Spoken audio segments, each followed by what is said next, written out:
If you're wondering what the latest updates are for Instagram in 2022, stay tuned because you're going to want to know how this will affect your content creation.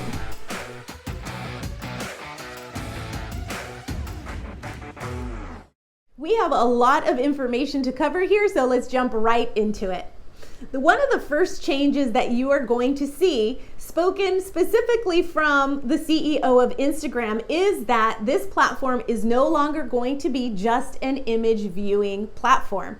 A new emphasis is going to be on video.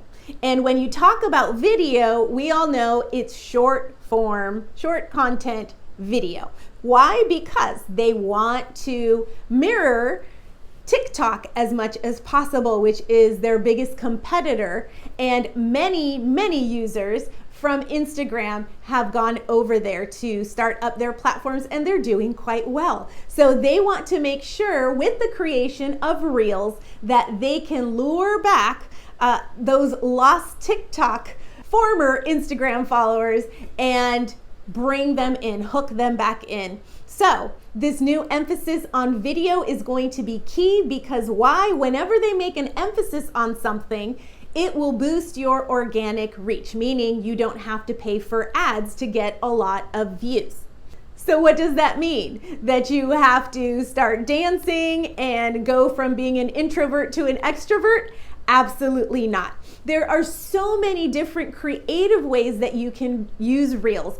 I have seen even accounts where people don't even show their faces. It is all either showing something written down or using different kind of images creatively. There are a lot of different ways. The most important thing that you want to do when it comes to creating video content on Instagram is knowing how are you serving your assignments, your audience, with value.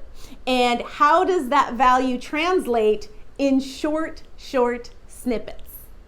If you want to have your account grow as quickly as possible, then I would highly recommend taking a deep dive into what Instagram Reels can do for you. And that we can talk about on a later episode. Speaking of video, IGTV is no longer a thing. Have you noticed?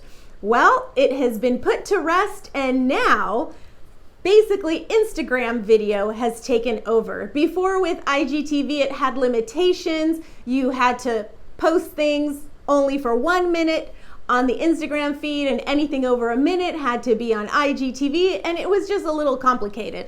Now everything is in one area. It's Instagram video, and you can upload videos of any size. You will get that 1 minute preview in the feed, and then it just goes straight into regular video. Once again, we are back with the emphasis on video. So you can take snippets of your longer content and put it into the shorter form content. We all know how people are consuming these days. Did you know that studies have shown that humans have less of an attention span than goldfish, which is 9 seconds. Humans are now at 6. So congratulations, the goldfish has now won. We want to make sure that we are providing content that is going to be relatable and the way that people want to consume. So we are going to definitely be working more on how to be creative with your content with video. Reels is giving you a few perks there of being different by offering things like remixes, where you can take someone's previously made reel and then you get to either copy it side by side or have some type of commentary on it or just stare at it, whatever you want to do. Also, you are able now to respond to a question in your comments with a reel instead of a text comment. So you can tell they are really putting a lot of emphasis on this. All right, let's go on to the next one. If you want to grow your account quickly, you want to jump on to a new feature, which is collabs. Collabs is the ability to tag another account in your story, in your post, in your reels, and it gives you the opportunity to be seen by their audience, which is amazing because that's more organic reach. All right, let's jump into what everyone is talking about right now, and that is the algorithm. We have gotten used to having Instagram tell us what we want to see. And in 2020, we have been informed that it is no longer going to be that way. Well, not quite. People have been thinking that now the chronological feed is what's going to take over, but that's actually not true. Instagram is giving you 3 options to choose from. The first option is the home option, and that home option is basically consuming content in the exact same way you're doing it right now. They choose what you want to see or what you interact with, and that's what they show you. The next option that you get is following. Following is the chronological feed. What does that mean? It means that when people post at that specific time, that's what you're going to see. It's going to be really important for you to know when your assignments are actually on Instagram, because you want to make sure that they are there when you are posting if it is the chronological feed. Now, this is kind of tricky because we don't actually know what other people are going to be choosing, either home or following, and I'll tell you about the next one in a second. So I would recommend that you actually do a poll, go live and ask a question, or just ask, what are you going to choose, so that you can see what the majority of your audience is using and then adapt accordingly. All right, the last option that you have is favorites. And favorites is your own curated feed. You might say, you know what, I just love 10 accounts, and that's all I want to see on my newsfeed from these 10 people. You get to choose them in the favorite section, and that's all you'll see. So you want to make sure that when you are doing your content, your call to action is going to be to have them include you as part of your favorites. So it's something like, don't forget to like, share, and add me to your favorites. That is going to be pretty much what your call to action is going to look like. Now, with all these changes, what does that look like in terms of content creation for you? Well, for sure, you're going to want to start, like I said before, focusing in on video, because as we know, it is the way of the future, and we need to be able to adapt to the way people are consuming content.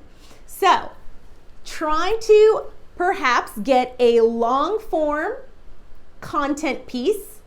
For example, if you have a Kingdom channel, a Kingdom podcast, go ahead and grab that and then see what areas of that video have the highest view.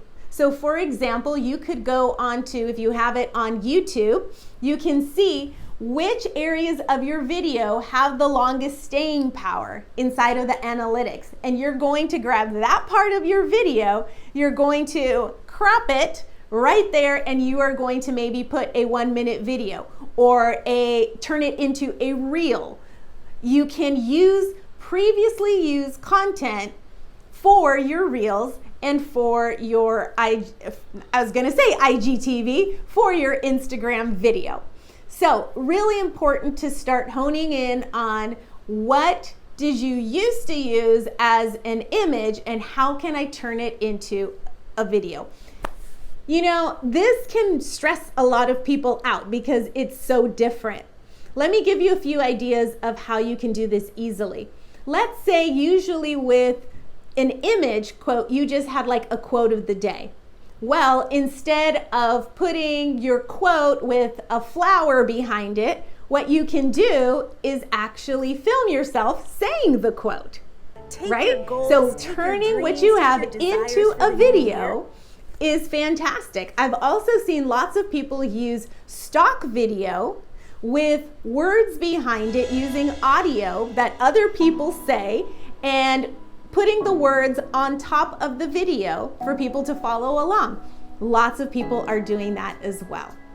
So what you want to do when you are creating content, you want to make sure that you have some reels. So maybe perhaps If you're just starting out, maybe 2 to 3 a week, right? And then you can have also carousel posts, because we know that after Reels, those are the ones that get the most visibility. What's a carousel post? A carousel post is a post where you see the first image and then you keep swiping and swiping and swiping, and it's usually very heavy on the value.